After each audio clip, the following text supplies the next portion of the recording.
All right, Shalom. First, I want to give all praises, honor, and glory to Yahweh, Bahashem Yahushai, Bahashem Rachak Kodash. Double honors to the apostles of Great Millstone, and peace and blessings to the elect. Real quick, all right, there's an article, okay, and concerning U.S. and Russia, and now they're saying that they're trying to restore U.S. and Russia ties. All right, now before we even started, Slack, before we even start the video or get into the article, all right, just understand, man, don't be fooled.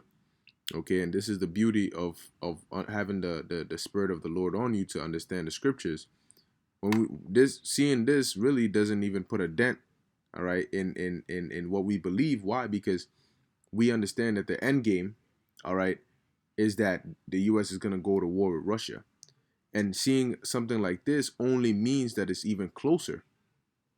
All right, because that means that the Lord that means that it's not going to be something that drags its feet where tension slowly rises. No, that means that the Lord is going to have it to where something happens. All right, some sharp disagreement or something happens that flips this a complete 180. Okay, because just like that, the drop of a dime, these two can become the most vicious of enemies. Now, you see, over the years, Putin, he even till now, he still doesn't really have that Soviet spirit all the way in him yet. Okay, and the Lord said, "What? He's gonna stir it up back up."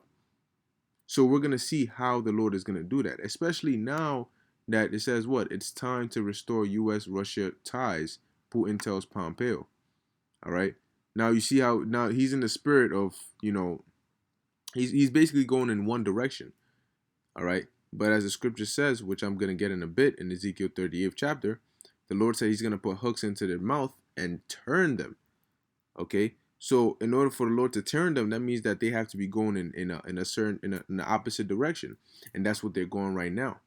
And so the hooks are metaphorical for something the Lord is going to cause to happen.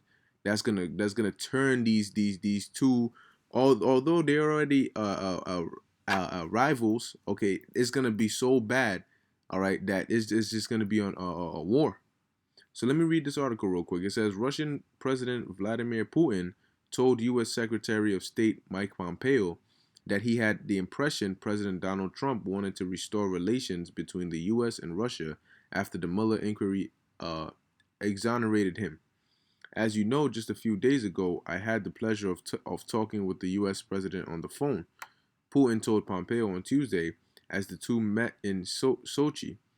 I got the impression that the U.S. president was inclined to reestablish Russian-American relations and contacts to resolve together the issues that are of mutual interest to us. So it said, going on, it says, for our part, we have more than once said that we would also like to fully restore relations, and we hope that now the conditions for that have been met, Putin added. All right. Now, mind you, them trying to restore relations is them speaking of what? Peace and safety. But if you notice, if you're paying attention, what's going on, you have the U.S., the tensions between the U.S. and Iran are rising up even more and more and more. While now you have Putin trying to make peace with America, but that's not going to work because the U.S. is enemies with Iran or Iran, but Russia is allies with Iran. So Russia can't be allies with the U.S., okay? Because that's going to cause something is going to happen there. Now it says Pompeo agreed that there are matters of mutual interest between the U.S. and Russia, where both countries can work together productively. The Russian president listed security issues, preventing the spread of weapons of mass destruction, environmental issues, and economic issues such as oil production as some of the areas of mutual interest. Meeting with Russian Foreign Minister Sergei Lavrov earlier in the day, Pompeo said that Washington would tolerate no interference by Moscow in the 2020 presidential election, or U.S. presidential election. Putin also told the top U.S. diplomat that Russia has never interfered in U.S. elections and that the Mueller probe proved that there were no ties between the Trump campaign and the Kremlin. Since 2016 campaign, many U.S. media outlets and Democrats have accused Trump of being a Kremlin agent and Russia of meddling in U.S. elections, but no concrete evidence of that has ever been offered. All right. So it's like you. So it says what Lavrov and Pompeo agree to work on nukes control, but clash on Venezuela election interference. All right. But here it is. They're trying to seek that peace. But let's see, man. Let's see what the scriptures have to say. So this is Proverbs chapter 21, verse 1. The king's heart is in the hand of the Lord. And I know we bring this out a lot, but hey, it's only true. All right. The king's heart is in the hand of the Lord, Yahweh. All right. So what does it mean by that? The king's heart. All right. Today, a modern day king would be what? A president. All right. Or a ruler. Okay. Of whatever country or area it is. All right. Now, when you go into the word heart, like we always bring out, in the Hebrew, it's lab. All right. Which means your mind. Okay. So what it's saying is that the king or the ruler's mind is in the control of the Lord, is in the hand of the Lord. As the rivers of water, he turneth it whithersoever he will. So right now it's the Lord that's putting it in the mind of Putin to say this, all right, and or Putin in the US to have these sort of thoughts, all right, and plans. So at the end of the day, he can end it, he can foil it, and it'll be even that much more chaotic for them. All right. Now this is Ezekiel 38. Just getting to the point, verse 4. It says, all right, this is Ezekiel 38 and 3. And say, thus saith the Lord God, behold, I am against thee, O Gog, the chief prince of Meshach and Tubal, and I will turn thee back and put Salakia and put hooks into thy jaws. You see? Because right now, they're in that spirit, all right, especially Russia, they're in that spirit of trying to have peace, especially with Putin. But the Lord said, like it says in Ecclesiastes, the 3rd chapter, there's a time of war and a time of peace. And right now we're in a time of war. Okay, the scriptures prophesy of World War III. And that's going to involve Russia, the U.S., and these other nations. Okay, so that's why the Lord said, I am against thee and I will turn thee back. All right, what does that mean? Make them turn their spirit back to how it was during the time of the Soviet Union, where they were ready to just blow the U.S. to smithereens. All right, and put hooks into thy jaws, and I will bring thee forth. All right, like for example, if you're fishing and the fish catches hold of your hook, all right, or your hook catches hold of a fish's jaws, guess what? It grabs it thinking that, because it fell for the bait, and it's swimming in one direction. But guess what? Once you start reeling it in, now you turn it around and bring it in another direction, which is opposite of the direction it was headed in. So the Lord said here, he's going to put hooks into their jaws and bring thee forth, and all thine army, and thine army, horses and horsemen. Now, what is an army, horses and horsemen? What are they used for? They're used for what? They're used for war. All right. It says, all of them clothed with all sorts of armor, even a great company with bucklers and shields, all of them handling swords, which are what? Instruments of war.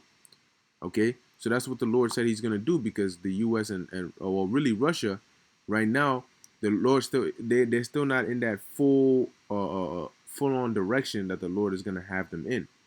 All right, the mindset that the Lord is going to put them in order for them to shoot the missiles onto to America. And the Lord is going to do that, proving he's going to do that. Proverbs 21 and 1. He's controlling the minds of these kings and these rulers. All right. So basically that was it on that. I got this next precept. This is 1 Thessalonians chapter 5 verse 1. But of the times and seasons, brethren, ye have no need that I write unto you. Yeah, because like Paul was saying, the times and the seasons as prophets we're watching, and the scriptures say measure the times diligently. So if we're doing that, then we don't need to be told what time it is. We don't need to be told that. Why? Because we're watching it. We're seeing it for ourselves. It says, wow, look at that. For yourselves know perfectly that the day of the Lord so cometh as a thief in the night. Yeah, because well, we don't need to teach each other what we already know. We put this word out for the elect to feed the sheep, those that don't know, so they can learn and get edified. Yeah, you have certain videos which we all watch each other's videos, okay, but the ones it's really benefiting 100%. Those that need to be built up, all right, that need to hear the message and know what time it is. But getting to the point, it says, for when they shall say peace and safety, then sudden destruction cometh upon them, as travail upon a woman with child, and they shall not escape. See? When they shall say peace and safety. So what is this right here? It's time to restore U.S.-Russia ties. That's talking about peace and safety. Okay? Because if they become allies, then what? That's a peaceful time, right? But the Lord said, when they shall say that, then sudden destruction. So something is gonna happen that's gonna suddenly turn all this around. Because the Lord isn't in agreement with US and Russia being allies. All right. So something is gonna cause that, all right, to go another direction. All right. So you can keep an eye out for that. All right. But Lord willing, that was edifying to the elect. That's basically it. Okay, for today. All right, keep your eyes open on these prophecies, man. You have Iran threatening the U.S., U.S. threatening Iran. You have China and the U.S. going back at it again. So we're gonna see what happens, man. All right, but I'm gonna end it here. I want to give all praises to Yahweh Ba'Shem Yahweh Shai and Shalom.